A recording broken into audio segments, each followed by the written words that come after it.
ABCDEFG HIJK LMNOP. നിനക്ക് എന്ത് വൈകി പറഞ്ഞ ഹോസ്പിറ്റലിൽ കൊണ്ടുപോവാ? എനിക്കുണ്ടല്ല അവളെ കടിച്ചു കയറാനുള്ള ദേഷ്യമുണ്ട്. പിന്നെ എന്നെ തന്നെ എങ്ങനെയെങ്കിലും ഒന്ന് കൂളാക്കാൻ വേണ്ടി ഈ ABCDയും പാടി നടക്കണേ ഞാൻ. ഇതിന് മാത്രം ദേഷ്യം വരെ ഇവിടെ എന്തോ ഉണ്ടായി?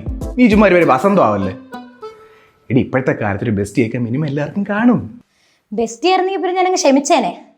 ഇതുണ്ടല്ല പഴയ നിറ സിനിമയിലെ കുഞ്ചാക്കോബിന് ഷാനില്ലേ, അതൊരു കാണും ക്രിഞ്ച് ഐറ്റംസ്. ചില്ലമ്പടപടപട അത് മാത്രമേ പാടാതെ ഉള്ളൂ. അത്രയ്ക്ക് പ്രശ്നമാണ്? അത്രയും കാണാൻ പ്രശ്നമാണ്. എന്നെ പെണ്ണ് കാണാൻ വന്ന ദിവസം ജയറാമിന്റെ ഫാമിലിയോട് കൂടെ ഇവിടും തള്ളിപ്പിടിച്ച് വന്ന്. നാട്ടു നടപ്പനുസരിച്ച് മാമ പെൺകുട്ടിയോട് എന്തെങ്കിലും സംസാരിക്കാനുണ്ടോ എന്ന് ചോദിച്ചപ്പോഴേ ഉണ്ടെന്ന് പറഞ്ഞ് ഇവിടെ കയറി വന്നേക്കണ്. എന്നിട്ട് സിവിൽ എഞ്ചിനീയറിംഗ് ആയിരുന്നല്ലേ? അതെ. ഞാനും ജയറാമും സോഫ്റ്റ്വെയറാ.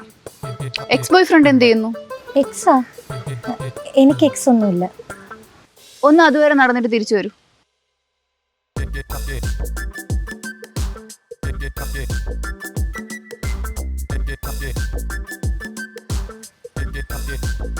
Okay, physically fit. പുഴയിൽ കുളിക്കുമ്പോ ഒരു മുതല വന്നാ എന്ത് ചെയ്യും? കേറി ഓടും. അപ്പൊ കരയിൽ ഒരു ആന നിന്നാലോ? അത് കര നിറഞ്ഞ് നിൽക്കൂലല്ലോ, ഇല്ലാത്ത വശത്തോടെ ഓടും. സ്മാർട്ട്. ഇത് ഫിക്സ്. അവ ഒരു പാവമാണ്. കൊച്ചില് മുതലേ അവന്റെ ബെസ്റ്റ് ഫ്രണ്ട് ഞാൻ മാത്രമാണ്. ശ്രേയ അവനെ പൊന്നുപോലെ നോക്കുന്നുള്ള വിശ്വാസത്തില് ഞാൻ ഈ കല്യാണത്തിന് സമ്മതം കൊടുക്കുകയാണ്. അവളാര് സമ്മതം കൊടുക്കേ? അയ്യോ കഴിഞ്ഞില്ല. ഇവളുടെ ഇന്റർവ്യൂ കഴിഞ്ഞ് ജയറാം വരുമെന്ന് വിചാരിച്ചപ്പോ ജയറാം എന്നെ പറഞ്ഞ് ആര്യ സംസാരിച്ച ഞാൻ സംസാരിച്ച പോലെയാണ്. ഇപ്പൊ തന്നെ വേണ്ടാന്ന് പറഞ്ഞിടായിരുന്ന ഈ കല്യാണം. അത് കണ്ടപ്പോ ഒരു പാവം പയ്യൻ അവരുടെ ഫ്രണ്ട്ഷിപ്പ് അല്ലേന്ന് വിചാരിച്ച് ക്ഷമിച്ചു വിട്ടതാ. പക്ഷെ കല്യാണം കഴിഞ്ഞ് ഫസ്റ്റ് നൈറ്റ് ആയപ്പോഴേ ഞാൻ ഈ അപകടം മനസ്സിലാക്കണത്. എന്ത്? അവളും കയറി വന്നാ? അവള് കയറി വന്നിരുന്നെങ്കിൽ പോലും ഞാൻ ക്ഷമിച്ചേനെ. പക്ഷെ ഇത്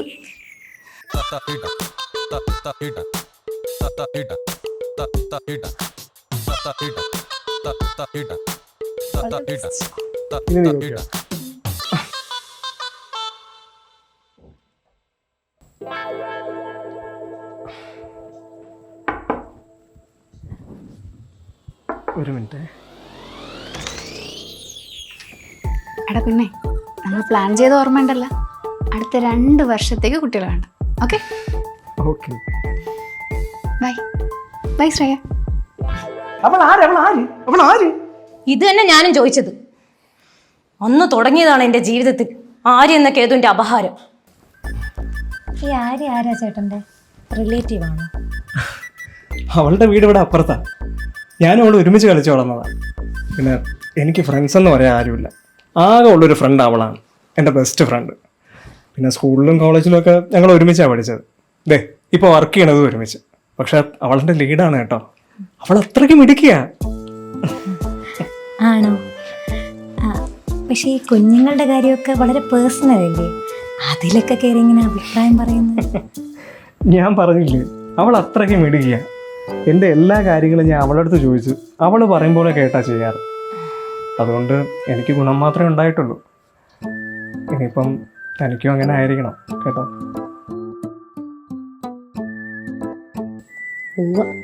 ഇങ്ങോട്ട് വരട്ട്. പെണ്ണ് കാണലിൽ ഞാൻ ഓങ്ങി വെച്ചതാണ് അവളെ. അത് എന്നെ വെള്ളയമ്പല സിഗ്നലിന്റെ അവിടെ വിട്ടാൽ മതിയേ, ഞാൻ അവിടെ നിന്ന് പൊക്കോളാം. ഓക്കെ. എടാ നീ ഇതുവരെ ഇറങ്ങിയില്ലേ? ഓൾറെഡി ലേറ്റ് ആയി. നീ പെട്ടെന്ന് റെഡി ആവാൻ നോക്ക്. എടി ഇന്നോട്ട് നീ ക്യാബിൽ പോകുന്ന ഞാൻ വിചാരിച്ചത്. ഞാനും അവളും ഒരുമിച്ച് എൻ്റെ വണ്ടിയിലാണ് ജോലിക്ക് പോണത്. ഇവളിന്ന് വരുമെന്ന് ഞാൻ വിചാരിച്ചേ ഇല്ല. എന്തിന്? നിന്റെ കല്യാണം കഴിഞ്ഞ അത്രയല്ലേ ഉള്ളൂ. അതെനി ശ്രേയ പറഞ്ഞ നിന്നെ കൂട്ടല്ലെന്ന്. ഛേ ഓടി അവിടെ. എടി അവൾ എന്നോടൊപ്പം വരാൻ നിൽക്കുക. അവളെ കോളേജിൽ നിന്ന് കോഴ്സ് സർട്ടിഫിക്കറ്റ് വാങ്ങണമെന്ന്. അവളെ വണ്ടി എടുത്തില്ലേ വീട്ടിൽ നിന്ന്? ഇല്ല. എങ്കിൽ ശ്രേയ ഒരു കാര്യം ചെയ്യ്, ഇന്ന് തൽക്കാലത്ത് ഒരു ഊബർ ഓടിക്കേ. ഇന്ന് ഞാനും അവനും വൈകുന്നേരം നിന്റെ വീട്ടിൽ പോയി നിന്റെ വണ്ടി എടുത്തിട്ട് വരാം. അതാകുമ്പോൾ നാളത്തെ തൈല് പോവാല്ലോ.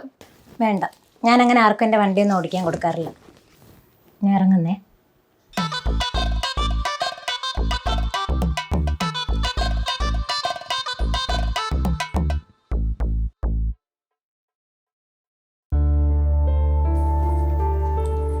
കട്ടൻ്റെ കൂടെ ചൂടച്ചപ്പോ ഞാൻ യൂട്യൂബിൽ നിന്നൊക്കെ ഉണ്ടാക്കിയതാ.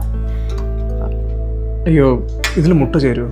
ആ, മുട്ട ചേർന്നൊന്നും ഞാൻ കഴിക്കാറില്ല. എടാ വാ വാ തുടങ്ങാം.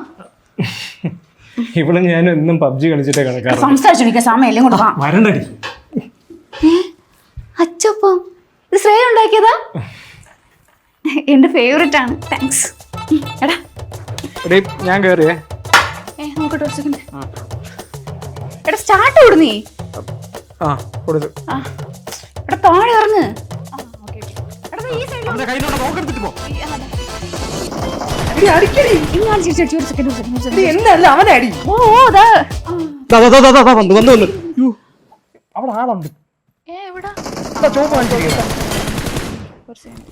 ചേട്ടാ ഉറക്കം വരണ വാ കിടക്കാം. ഇത് കുറച്ച് ലേറ്റ് ആവും ശ്രേയ, നീ പോയി കിടന്നോ. ജയറാമേട്ടാ എന്താ ഉറക്കം വരുന്നു, വാ കിടക്കാന്ന്. ഞാൻ ഈ കളി കഴിഞ്ഞിട്ട് വന്നോളാം. വന്നു കഴിഞ്ഞ കളി കളി കളി തന്നെ. നിനക്ക് പകല് മുഴുവൻ വീട്ടിലിരിക്കുന്നോണ്ട് ഒരു കുഴപ്പമില്ല ശ്രേയ. അതുപോലെയാണോ ജോലിക്ക് പോകണം ഞങ്ങള്? രാവിലെ മുഴുവൻ പണിയെടുക്കുന്ന ഞങ്ങൾക്ക് എന്തെങ്കിലും എന്റർടൈൻമെന്റ് വേണ്ടേ?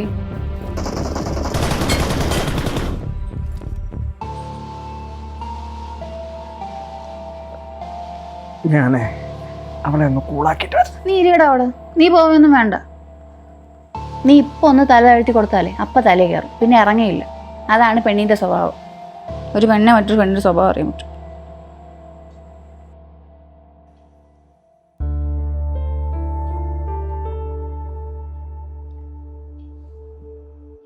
അതെ, എനിക്ക് നിങ്ങളുടെ കമ്പനിയിൽ ഒരു ജോലി വേണം. ഞാനും എഞ്ചിനീയറിംഗ് ഫസ്റ്റ് ക്ലാസ് പാസ്സാ. എടീ അത് സിവില്. എൻ്റെ അവിടെ ഒരു ജോലി കിട്ടണമെങ്കിൽ കമ്പ്യൂട്ടർ എഞ്ചിനീയറിംഗ് വേണം, അതല്ലെങ്കിൽ കോഡിംഗ് എങ്കിലും അറിഞ്ഞിരിക്കണം. കോഡിന് ചേട്ടനറിയാലോ, പഠിപ്പിച്ചാ. അപ്പോൾ സർട്ടിഫിക്കറ്റ് ആര് തരും? എടീ ഇതൊക്കെ ഏതെങ്കിലും ഇൻസ്റ്റിറ്റ്യൂട്ടിൽ പോയി പഠിക്കണം. ഞാൻ നാളെ ആര്യോട് പറയാം ഒരു ഇൻസ്റ്റിറ്റ്യൂട്ട് കണ്ടുപിടിച്ച് തരാം. എനിക്ക് നോക്കാൻ അറിയാം.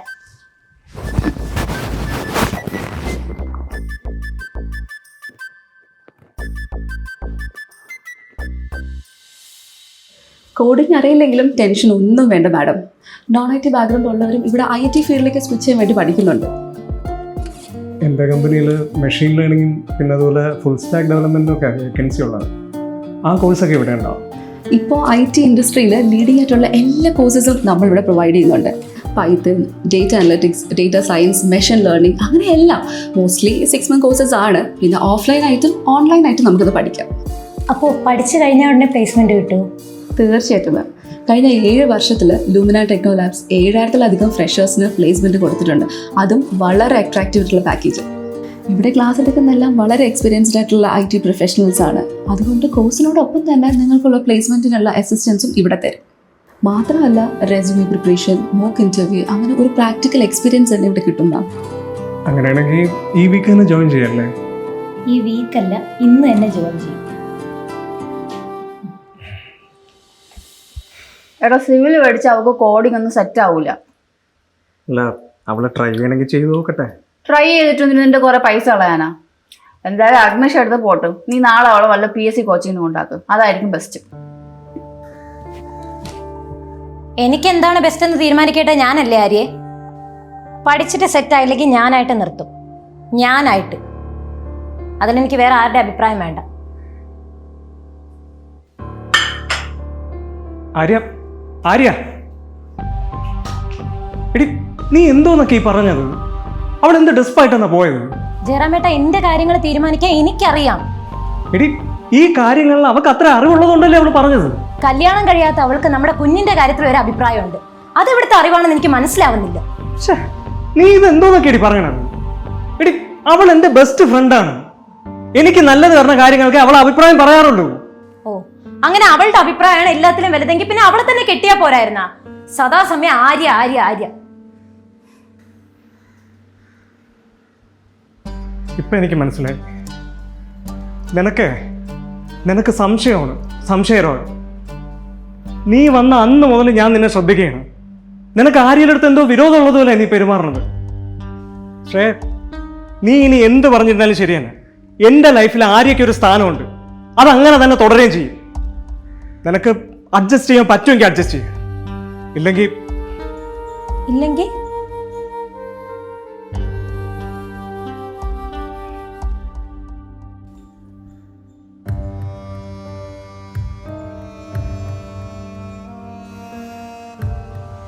ഈ പ്രശ്നം സോൾവ് ചെയ്യാനാണ് ഞാൻ ചേട്ടനെ ഇങ്ങോട്ട് വിളിച്ചു വരുത്തിയത്. ഞാൻ എങ്ങനെ സോൾവ് ചെയ്യും? സംശയരോഗമാണ് എൻ്റെ പ്രശ്നമെന്നാണ് ജയറാമേട്ടൻ്റെ വിചാരം. പക്ഷെ അതൊന്നുമല്ല, സ്വന്തം ഭർത്താവിൻ്റെ കാര്യത്തിൽ മറ്റൊരാളുടെ അമിതമായ ഇടപെടലാണ് വിഷയമെന്ന് എനിക്ക് ജയറാമേട്ടനെ ബോധിപ്പിക്കണം. എങ്ങനെ? ഇന്ന് മുതൽ എൻ്റെ കാര്യങ്ങളിൽ ചേട്ടൻ കയറി അങ്ങ് അഭിപ്രായം പറയണം. പറഞ്ഞ് ജയറാമേട്ടന് നിങ്ങളെ കൊല്ലാനുള്ള ദേഷ്യം വരണം. അത് ഞാൻ ഏറ്റു. കുറച്ച് കഴിയുമ്പോൾ ജയറാമേട്ടൻ ഇങ്ങോട്ട് വരും. അപ്പം തന്നെ അങ്ങ് തുടങ്ങിക്കോ. എൻ്റെ മാമൻ്റെ മോൻ ഇവിടെ ഒരു ആവശ്യത്തിന് വരുമെന്നും കുറച്ച് നാൾ ഇവിടെയൊക്കെ തന്നെ കാണുമെന്ന് ഞാൻ വിളിച്ച് പറഞ്ഞിട്ടുണ്ട്.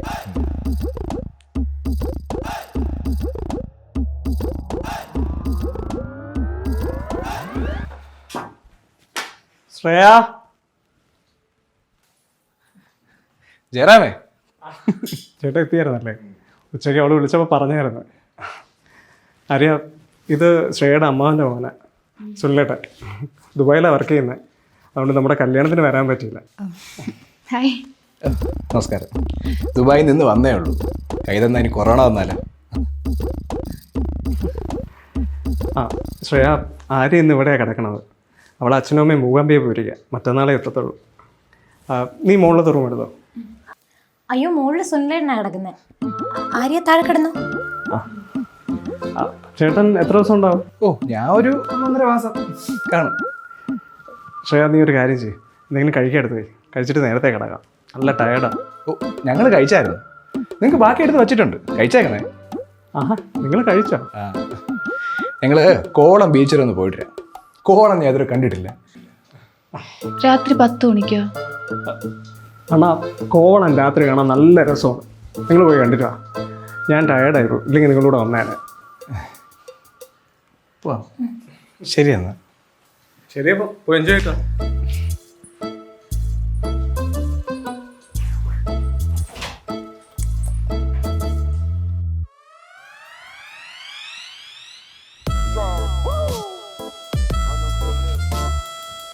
ശ്രേയ, ഒരു ചായ എടുക്കും. എടുക്കണ്ട ശ്രേയ, നിന്റെ വണ്ണം കൂടുന്ന ഇതുകൊണ്ടാ. രാവിലെ ഒരു ചായ, ഇനി തൊട്ട് ഗ്രീൻ ടീ കുടിച്ചാൽ മതി. Good morning. സുനിലേട്ടൻ എണീറ്റാ? എന്ത് കോലം അടി. കല്യാണം കഴിഞ്ഞ ശേഷം നീ ആരോഗ്യ നോക്കണൊക്കെ നിർത്തിയ പഴയ ഭംഗിയൊക്കെ അങ്ങ് പോയല്ലോ. അതുകൊണ്ട് ഇന്ന് മുതൽ 1 മണിക്കൂർ എൻ്റെ കൂടെ യോഗ. എനിക്കങ്ങ് വയ്യ. ഇല്ലല്ല, അതൊന്നും പറഞ്ഞേ പറ്റില്ല, വന്നേ പറ്റി. ഇല്ല. എന്നെ നോക്കണ്ട, ചേട്ടൻ പറയും പോലെ അങ്ങോട്ട് കേട്ടോണ്ടാ മതി. ഇതുപോലൊരു മടിച്ചേ ഞാൻ കണ്ടിട്ടില്ല. ചേട്ടാ, നാളെ മുതൽ ഞാനും ഉണ്ട്. ഇല്ലല്ലോ, ഞാൻ ചായ ഒക്കെ ഇട്ടു. ചായയൊക്കെ ആര്യ ഗ്രീൻ ടീ. പോട്ടെ പോട്ടെ.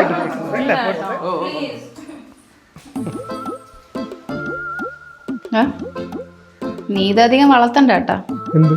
ഈ മാമന്റെ മോന്റെ ബന്ധം അവൻ പറഞ്ഞത് കേട്ടാ, നിന്റെ പഴയ ഭംഗിയില്ലെന്ന്. അതിനർത്ഥം പണ്ട് അവളുടെ സൗന്ദര്യം ആസ്വദിച്ചിരുന്നല്ലേ. നീ ഇതെന്തോന്നൊക്കെയാടി പറയണേ? നീ ഒന്ന് ചുമ്മായിരി. ഒരു പെണ്ണിന്റെ സ്വഭാവം മറ്റൊരു പെണ്ണിനെ അറിയോ? നീ ഒന്ന് സൂക്ഷിച്ചോ.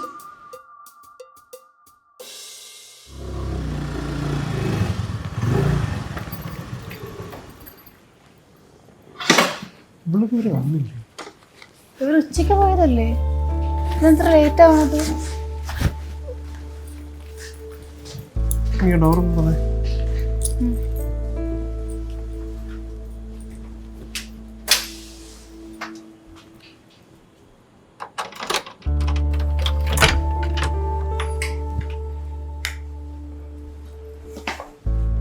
അവള് ഫോൺ എടുക്കുന്നില്ല. ജയറാമേ, നീ അവരുടെ ഈ പോക്ക് നിർത്തിക്കോ, അല്ലെങ്കിൽ പ്രശ്നമാവേ. എടി, അതിന് സുനിലേട്ടൻ പുറത്തൊന്നുള്ള ഒരാളല്ലല്ലോ, അവളെ കുടുംബക്കാരനല്ലേ. ഈ കുടുംബക്കാരൻ പണ്ട് അവളെ കല്യാണം കഴിക്കാൻ ആഗ്രഹിച്ചിരുന്ന ആളായിരുന്നെങ്കിലോ? ആയിക്കൂടെ?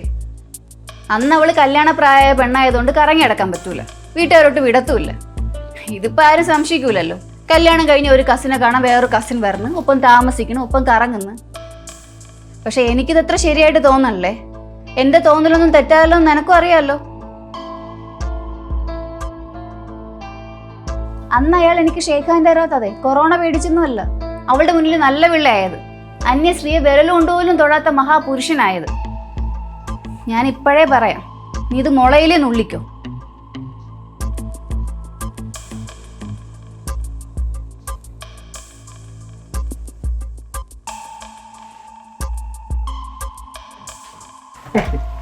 ലാലേട്ടൻ പുളിയല്ലേ? പിന്നെ പൊളിച്ച് അടിക്കുന്നതാണോ പറയാൻ. ലുലുവിൽ ഷോപ്പിങ്ങിന് പോയപ്പം സുനിലേട്ടന് ഒരു സിനിമ കണ്ടേ പറ്റുമെന്ന്, അതുകൊണ്ടാണ് ലേറ്റ് ആയത്. എന്താണെങ്കിലും അതൊന്ന് വിളിച്ചു പറഞ്ഞൂടെ നിനക്ക്? ഞങ്ങളുടെ രണ്ടുപേരുടെ ഫോൺ സ്വിച്ച് ഓഫ് ആയിപ്പോയി. നിങ്ങൾ കഴിച്ചാ? ഇല്ല. അയ്യോ, ഞാൻ എല്ലാം ഉണ്ടാക്കി വെച്ചിട്ടാണല്ലോ പോയത്. ഉണ്ടാക്കി വെച്ചാൽ മാത്രം മതിയോ? പിന്നെ നീ ഉച്ചയ്ക്ക് ഇവിടെ നിന്ന് ഷോപ്പിങ്ങിനെന്നും പറഞ്ഞ് പോയതല്ലേ? അതിനിപ്പോ എന്താ ഏട്ടാ, ഞാൻ സുനിലേട്ടൻ്റെ കൂടെയല്ലേ പോയത്.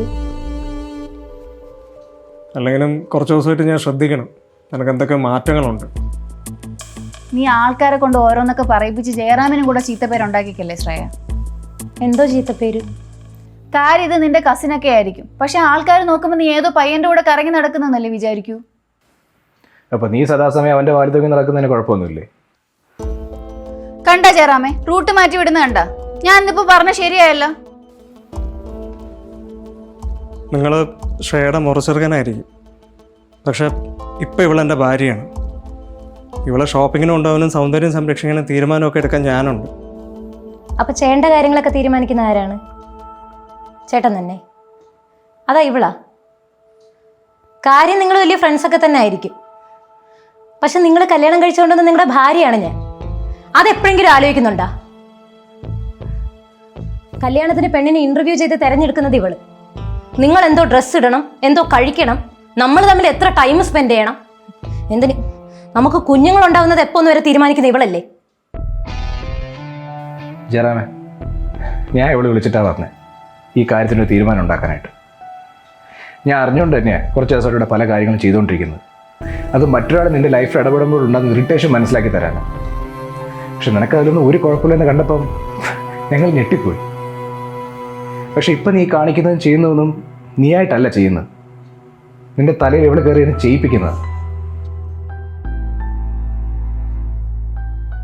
നീ ചെയ്യേണ്ടടുത്ത് എന്തൊക്കെയാണ് പറയുന്നതെന്ന് എനിക്ക് അറിഞ്ഞുകൂടാ, പക്ഷെ എന്തായാലും കുത്തിത്തിരിപ്പാണെന്ന് മനസ്സിലായി. ഞാൻ എൻ്റെ കസിൻ ചേട്ടൻ്റെ കൂടെ നടക്കണ ഇത്ര മോശമാണെങ്കിൽ അപ്പൊ നീ ഈ കാണിക്കുന്നതൊക്കെ എന്തോന്നാണ്? കല്യാണത്തിന്റെ പിറ്റേന്ന് ഞങ്ങളുടെ മുറി വന്നിരുന്നവളാണ് നീ. കല്യാണം കഴിഞ്ഞ അന്ന് മുതൽ ഇന്ന് വരെ ഒരു അരമണിക്കൂറെങ്കിലും മര്യാദയ്ക്ക് ചേട്ടൻ എൻ്റെ അടുത്ത് സംസാരിക്കാൻ പറ്റിയിട്ടുണ്ടാ? അപ്പൊ കയറി വരൂ ഇവള്. എന്നിട്ട് ഞാൻ അതിനെ എപ്പോഴെങ്കിലും മോശമായിട്ട് കണ്ടിട്ടുണ്ടാ? ഇതിനൊരു ലിമിറ്റ് വേണമെന്ന് ഞാൻ പറഞ്ഞപ്പം എനിക്ക് സംശയരോഗമല്ലേ? ജയറാമേ, ഫ്രണ്ട്ഷിപ്പൊക്കെ ആവാം, പക്ഷെ അതിനൊരു ലിമിറ്റുണ്ട്. നിന്റെ കല്യാണത്തിൻ്റെ തലേന്ന് ചിലപ്പോൾ എവളായിരിക്കും നിന്റെ കാര്യങ്ങളൊക്കെ തീരുമാനിച്ചത്. പക്ഷേ ഇപ്പോൾ നിനക്കൊരു പാർട്ട്ണറുണ്ട്. നിങ്ങൾ വേണം നിങ്ങളുടെ ലൈഫിൻ്റെ കാര്യം തീരുമാനിക്കാൻ. അവളുടെ കൂടെ വേണം നീ നിന്റെ മാക്സിമം ടൈം സ്പെൻഡ് ചെയ്യാനായിട്ട്. അല്ലാതെ എല്ലാ കാലം ഇങ്ങനെ ബെസ്റ്റ് ഫ്രണ്ടിൻ്റെ കയ്യിൽ തലച്ചോറ് കൊടുത്ത് ജീവിക്കാനല്ല വേണ്ടത്. സ്വന്തം ഭാര്യ എന്ത് ചെയ്യണം എന്ത് ചെയ്യേണ്ടെന്ന് പോലെ അവളാണ് തീരുമാനിക്കണമെന്ന് പറഞ്ഞാൽ നാണക്കേടാണ്. ഇത്രയും നാളെ നമ്മുടെ ഫാമിലി ലൈഫിൽ ഓവറായിട്ട് ഇടപെടുന്ന ഒരു ബെസ്റ്റ് ഫ്രണ്ട് ആയിട്ട് ഞാൻ ഇവളെ കണ്ടിട്ടുണ്ട്. പക്ഷെ ഇന്ന് എനിക്ക് മനസ്സിലായി, ഇവള് വിഷമാണ്, കൂടിയ വിഷം. ഇനിയും എന്തായാലും എനിക്ക് സമ്മതിച്ചു തരാൻ പറ്റൂല. സമ്മതിച്ചാൽ നീയൊക്കെ കൂടെ എന്റെ ജീവിതം കുട്ടിച്ചോറാക്കും. നാളെ നിന്റെ അച്ഛനും അമ്മയും വരുമ്പോൾ മര്യാദയ്ക്ക് ഇവിടെ നിന്ന് ഇറങ്ങിക്കോണം. പിന്നെ ജോലിക്ക് പോകണം, കളിക്കാൻ വരണമെന്നൊക്കെ പറഞ്ഞ് ഇങ്ങോട്ട് വന്നാ ഉണ്ടല്ലോ.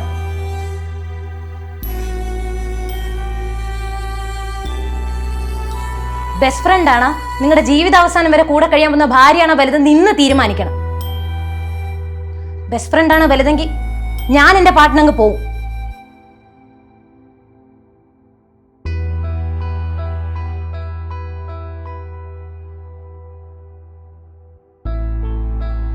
ഫ്രണ്ട്സിൻ്റെ അമിതമായ ഇടപെടലും അഡ്വൈസും കാരണം തകർന്നു പോകുന്ന ഒരുപാട് കുടുംബങ്ങൾ നമ്മുടെ നാട്ടിലുണ്ട്. എന്നും പറഞ്ഞ് ഭർത്താവിന് കല്യാണം കഴിഞ്ഞ് കഴിഞ്ഞാൽ പെൺസുഹൃത്തുക്കളെ പാടില്ലെന്നോ എല്ലാ ഫ്രണ്ട്ഷിപ്പും ഒറ്റ ദിവസം കൊണ്ട് നിർത്തണമെന്നോ അല്ല ഈ ചിത്രം കൊണ്ട് ഉദ്ദേശിക്കുന്നത്. മറിച്ച് വിവാഹശേഷം ഫ്രണ്ട്സിന് ഒരു ബൗണ്ടറി അല്ലെങ്കിൽ ലിമിറ്റ് സെറ്റ് ചെയ്യേണ്ടതിൻ്റെ ഇമ്പോർട്ടൻസ് ഓർമ്മപ്പെടുത്തുകയാണ്. അതുപോലെ ഏതൊരു ഭർത്താവും പങ്കാളിയേക്കാൾ പ്രയോറിറ്റി ഫ്രണ്ട്സിനാണ് കൊടുക്കുന്നതെങ്കിൽ തീർച്ചയായിട്ടും ആ കുടുംബത്തിൽ വലിയ പ്രശ്നങ്ങളുണ്ടാവും.